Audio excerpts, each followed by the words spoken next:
I want to talk about the Three-Fifths Compromise.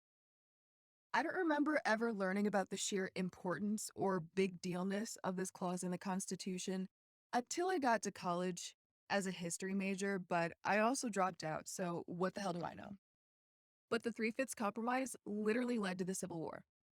I'm exaggerating, but like only a little bit. I'm getting ahead of myself. Let me just give you some background. After the Revolutionary War, the Americans living in the 13 colonies decided that they needed to come up with a document laying out all of the basic rights of its citizens, general laws of this new independent land that they have control over. So 50 some white ruling class men said, hey, let's get the boys together and draft this baby. What do you say? Thus, in 1787, the Constitutional Convention was held. Over a span of 4 months, they wrote the Constitution, at least the first draft. I'm glossing over a lot, but I have a point I'm trying to make, and I don't have time to go over a whole history lesson. So, anyway, they talked about the three branches of government, the power each branch holds. They talked about the process to making an amendment to the Constitution, all the important stuff that you need for any seedling country, a new country starter pack, if you will.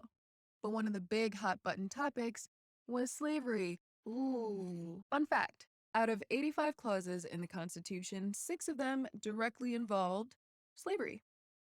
But the purpose of the Constitution was to be a living document so that it could be applicable as the country grows, expands, changes over centuries. So language had to be somewhat vague in order to accommodate that, which means the word slave or slavery was never explicitly used in the Constitution, but they used terms like persons held to service of labor, things like that. It was like an if you know situation, but they all knew. But this vague language allowed for fun things like the 13th Amendment and the prison system, which is essentially slavery just in sunglasses. So that's fun. Anyway, let me get back on track. While discussing slavery at the Constitutional Convention, the South said, yo, if slavery is not protected by law after this whole thing, then we're not going to join your little country. I'm sorry. And the North said, fine, whatever, have what you want. Because they're a new country. There's strength in numbers, and they needed everybody to stay together so that they could form a more perfect union. It's what it says in the Declaration of Independence or something. I'm embarrassed. This was not in the Declaration of Independence. This is literally in the preamble of the Constitution, the document that I'm discussing in this here video. But I am a college dropout, so just remember that. Okay, thanks, bye. The North and South were cool living their different lifestyles, i.e., North, no slavery, South, pro slavery, as long as they didn't infringe upon each other. So they're like, bet, slavery protected by law, cool. But then, when it came to the discussion of representation, which essentially is just determining how many delegates or representatives would be appointed to each state based off of that state's population. So the southern states wanted to include their total number of enslaved people to count toward their total population in their state. This would mean that they would have more representatives for their states, which means they had more political power. Following? The northern states said, ew, no, what the fuck? That's not fair. Y'all have hella slaves, so we straight up wouldn't have any power over anything. Also, y'all don't count livestock toward your population, so why the hell would we let you count slaves? The math is not mathing.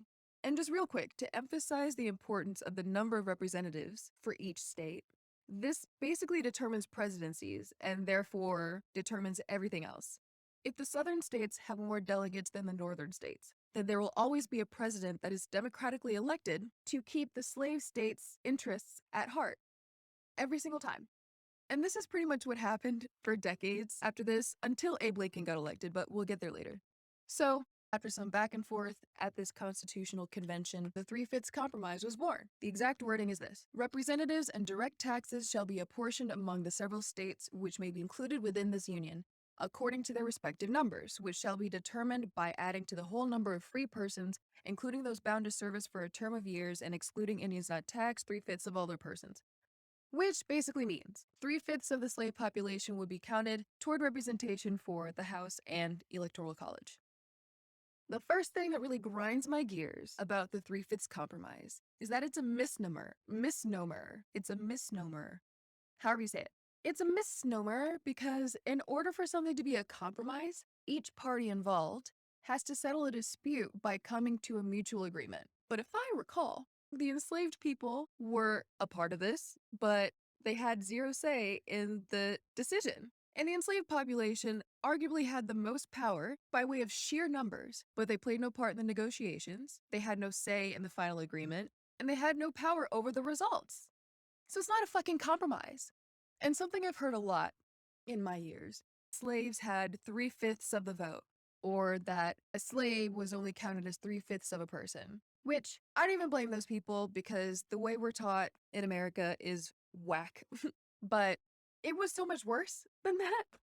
Slaves didn't have a vote, period, first and foremost. Not 3/5 of a vote, no vote at all. And a slave was not seen as a person at all, not 3/5 of a person, not a quarter of a person. They weren't seen as people at all. They were likened to livestock. Slaves were purely pawns in the ruling class's game of political chess. That's all it was.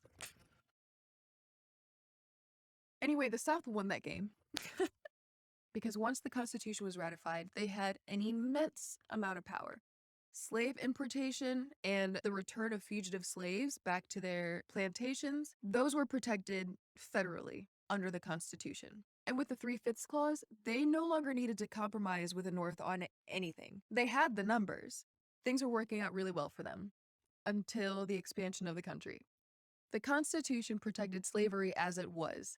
It didn't say anything about the spread of slavery. So, when the whole Louisiana Purchase, Western expansion, aka the forced removal and massacre of indigenous peoples, when all that occurred, this caused quite the stir. Because the question was, which new states and territories would be slave states and which would be free states, whatever that means?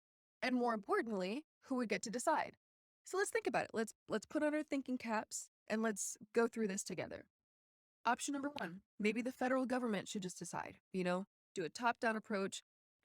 Doesn't work because if you recall, the South has all the fucking power. And so if they had the say, then it'd be slaves everywhere. You get a slave. You get a slave. We all get slaves, right? So that does not work.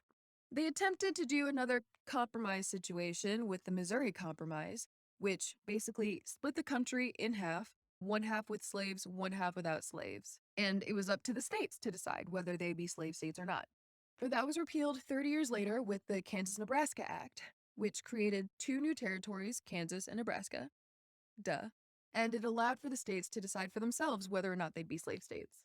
Which, hell yeah, that sounds like an ideal solution. Just let the people there decide.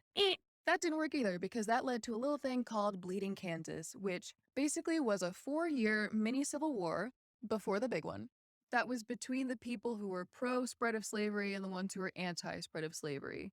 A lot of people died. I just want to take a quick break to discuss this rift between the people who want the spread of slavery and the people who don't.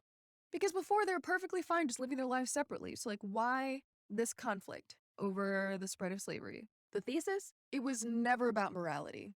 Morals played no part in this whatsoever. I'll only speak for myself.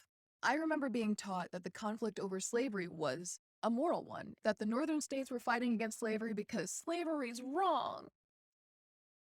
But that wasn't the case. The North was not this holy land where escaped slaves could get to, and everything was honky-dory. Especially with the whole fugitive slave law literally written in the Constitution. The North in general didn't give a fuck about black people, free or otherwise.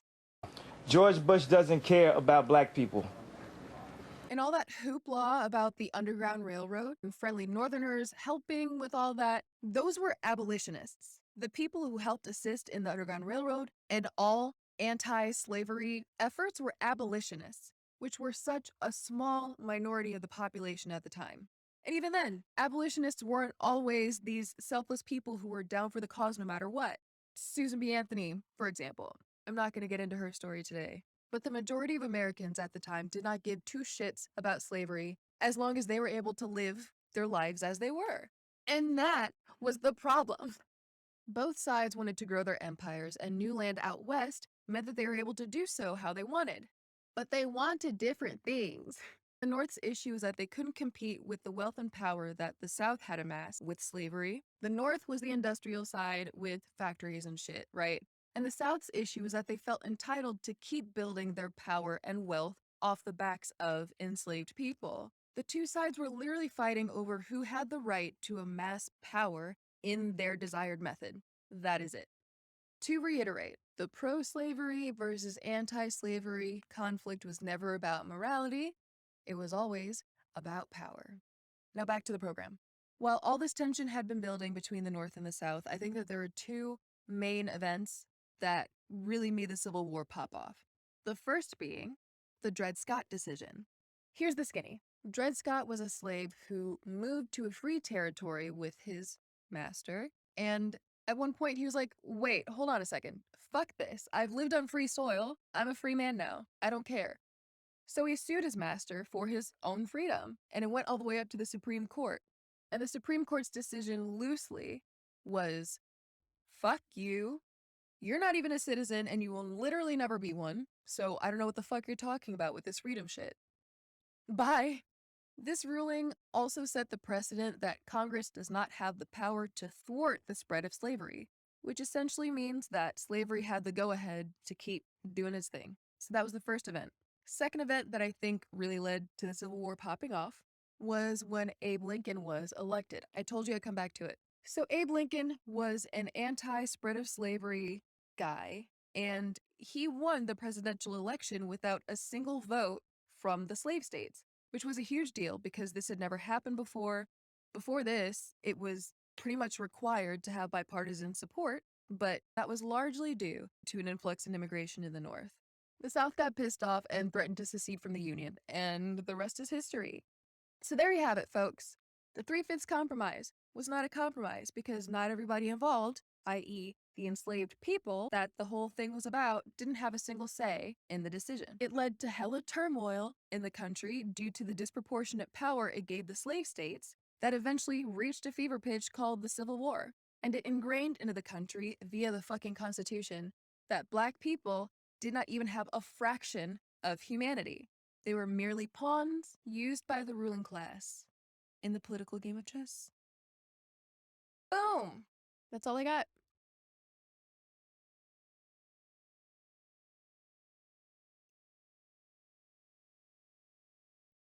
Peace out.